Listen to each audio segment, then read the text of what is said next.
ओम शांति। हमें एक बात का सदा ही ध्यान रखना चाहिए, हमारे सामने कोई हमें कुछ भी कहे, परंतु हमें किसी के लिए भी कभी भी गलत नहीं बोलना है, कोई हमारा हो या ना हो। आपस में बैठकर किसी और की निंदा करना ये हमारे लिए बहुत बड़ा पाप बन जाता है। कैसे? आइए समझे एक स्टोरी के माध्यम से। एक बार एक राज्य में एक घटना घटती है जहाँ का राजा बड़ा ही प्रजाप्रिय होता है। उसका नियम था कि लगभग वो 200-400 लोगों को हर दिन ऐसे ही फ्री में कहीं भोजन खिलाया करता था।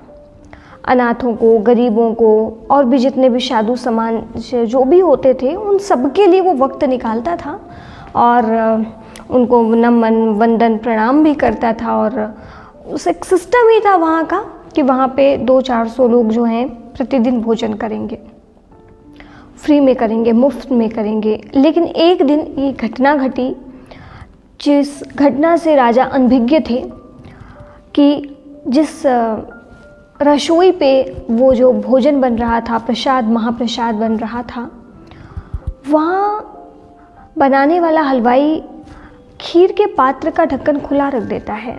और ऐसे भी आप भी समझ सकते हैं, हर एक टाइम पे खोल करके नहीं पकाया जाता है। तो खुला पात्र था, वो अपने हिसाब से खीर पक रही है, वो किसी काम से बाहर चला जाता है।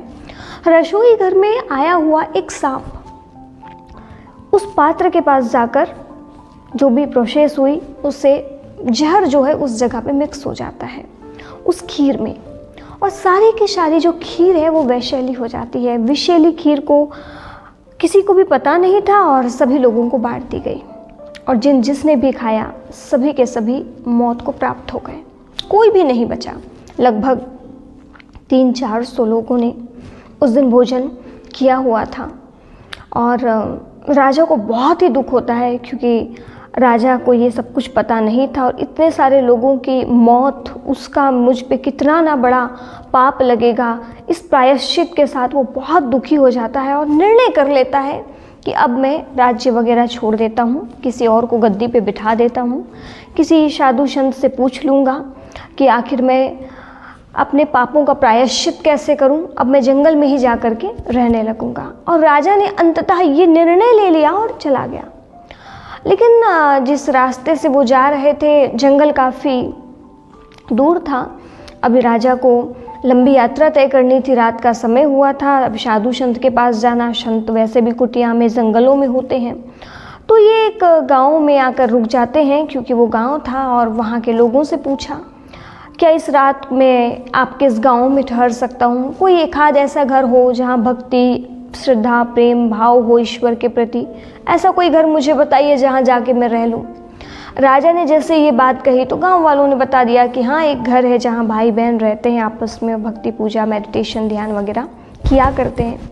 जब उन्होंने ये बात कही तो राजा उनके पास गए, बहन भाई दोनों ने स्वागत किया, वो जो थे उस गाँव के। और उस बहन की एक दिनचर्या थी, वो हर दिन उठती थी, 1-2 घंटा मेडिटेशन करती थी, फिर घर की सारी क्रियाएं करती थी। दोनों भाई बहन बहुत अच्छे से अपने जीवन को बिता रहे थे। राजा उस घर में मेहमान के रूप में पहुंचते हैं और रात बिताते हैं। सुबह सुबह का वक्त हुआ, भाई ने देखा कि बहन 10 बज चुके हैं, 9 बज चुके हैं, अभी तक वो ध्यान साधना से उठी नहीं है। हर दिन तो उसका नाश्ता तैयार हो जाता है। भाई को थोड़ा लगा कि अरे मेहमान आए हुए हैं घर पर, आज तो आप थोड़ा अपने टाइम पे आ जाइए, हर दिन के टाइम के अनुसार। आप इतना लेट क्यों कर रही हैं? क्या ज़रूरत है इतना लंबा ध्यान मेडिटेशन करने की? बहन ने कहा, नहीं भाई, आज कुछ ऐसी बात ही घट गई जो मैं ध्यान में देख रही थी, जिस वजह से मुझे बहुत वक्त लग गया। भाई ने पूछा, ऐसा क्या देखा? बहन ने कहा, मैंने देखा कि एक राज्य है जिसमें राजा ने बहुत सारे लोगों को भोजन कराया और वहाँ के सारे लोग सांप के जहर उस भोजन में मिक्स होने की वजह से, उस खीर में मिक्स होने की वजह से मर गए।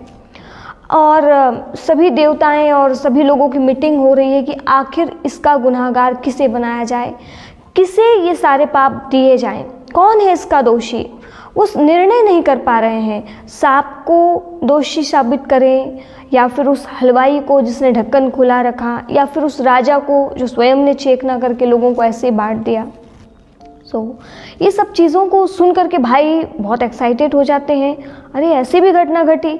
और राजा ने भी ये बात सुनी तो राजा भी उस बहन के पास में आता है और कहता है बताइए ना वो निर्णय क्या हुआ, किसके सिर पर वो पाप डाला गया। बहन कहती है नहीं नहीं, उसको तो निर्णय नहीं कर पाए हैं, अभी वो पेंडिंग पे है, शायद वो निर्णय कल तक हो पाए और पता नहीं वो क्या होता है। मुझे भी थोड़ा उस पर थोड़ा चिंतन करना होगा और धैर्यता रखनी होगी।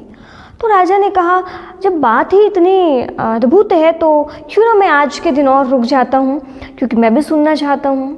दरअसल राजा समझ चुके थे कि ये मामला किसी और का नहीं मेरा है, परंतु वो बहन और भाइयों को तो कुछ भी पता नहीं था, अनभिज्ञ थे।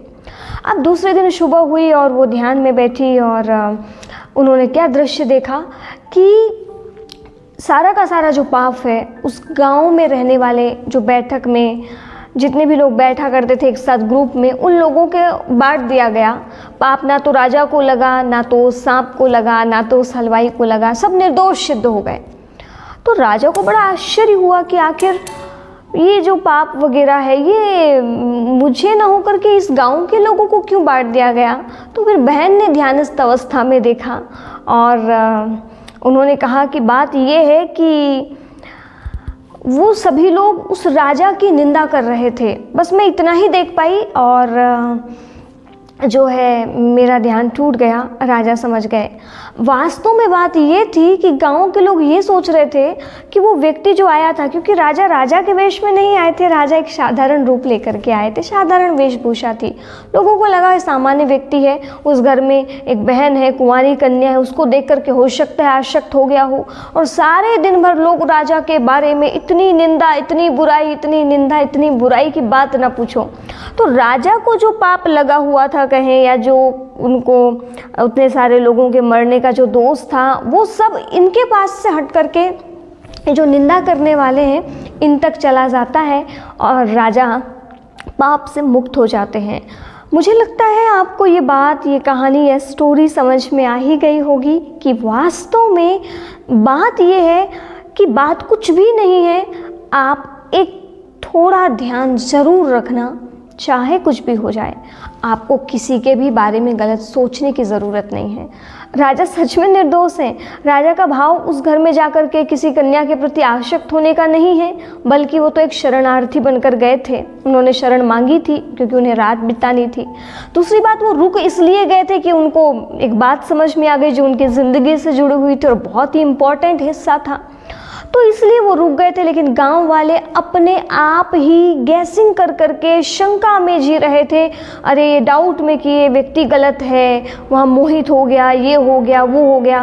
और उस चक्कर में सारा का सारा राजा को जो पाप मिलना था कहें, जो दोषी सिद्ध होने थे और भी जो उनको ना हो करके उन सब लोगों को मिल जाता है। तो हमें भी अपने जीवन में इस बात का ध्यान रखना होगा, चाहे कुछ भी हो जाए, कैसी भी परिस्थिति हो, हमें कभी भी किसी के बारे में बिना जाने पहचाने, सोचे समझे गलत बोलने का, गलत सोचने का एक भी अधिकार नहीं है। और यदि हम अधिकार लेते हैं गलत सोचने का, गलत बोलने का, तो जिम्मेवार भी आप स्वयं होंगे। फिर ये ना कहना हमने क्या गलत किया था, हमारे ज़िंदगी में ये दुख क्यों आया। वास्तव में आपने कुछ गलत नहीं किया, पर आपका दूसरे के लिए गलत सोचना वो भी क्या हो जाता है, गलत हो जाता है। तो इस एक बात का विशेष आपको ध्यान रखना होगा। मैं यही आपसे आश रखती हूँ कि आप हमेशा दूसरों के लिए अच्छा सोचेंगे, शुभ चिंतन करेंगे, आप किसी के लिए भी गलत नहीं सोचेंगे और अपने आप को सभी प्रकार के पापों से मुक्त रखेंगे। ओम शांति। शुक्रिया।